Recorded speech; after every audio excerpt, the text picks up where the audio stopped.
राहुल गांधी जी नेता प्रतिपक्ष हैं और प्रतिपक्ष का नेता भी देश के लिए जवाबदेह होता है।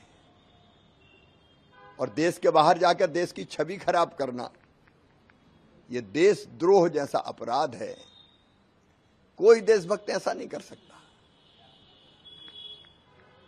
लेकिन राहुल जी तो लगता लगातार तीसरी बार हारने के बाद कांग्रेस के कुंठित हो गए और अपनी कुंठा देश की छवि खराब करके अमेरिका में निकाल रहे हैं। अरे अपने देश में कांग्रेस और बीजेपी होती है, लेकिन जब हम बाहर जाते हैं तो हम कांग्रेस और बीजेपी के नहीं होते, हम केवल देश का प्रतिनिधित्व करते हैं, जैसे अटल बिहारी वाजपेयी जी करते थे। मैं भी जब एक बार अमेरिका गया था, तब श्रीमान मनमोहन सिंह जी भारत के प्रधानमंत्री थे और जब मुझसे यह सवाल पूछा गया था कि भारत के प्रधानमंत्री क्या अंडर अचीवर हैं, मैंने कहा वो भारत के प्रधानमंत्री हैं और भारत का प्रधानमंत्री कभी अंडर अचीवर नहीं हो सकता, वो देश के नेता है। ये भाव होता है देश का। और आप क्या राष्ट्रीय स्वयंसेवक संघ की बात करोगे? संघ ने तो लाखों लाख कार्यकर्ताओं की, ऐसे कार्यकर्ताओं की मालिका तैयार की है जो तन मन और जीवन संपूर्ण देश को समर्पित करते हैं।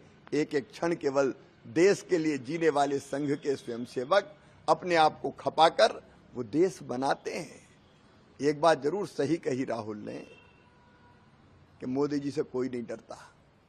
हाँ, मोदी जी से नहीं डरते, लोग नहीं डरते, क्योंकि लोग मोदी जी को प्यार करते हैं। इसलिए तो लगातार तीसरी बार मोदी जी को भारत का प्रधानमंत्री बनाया है।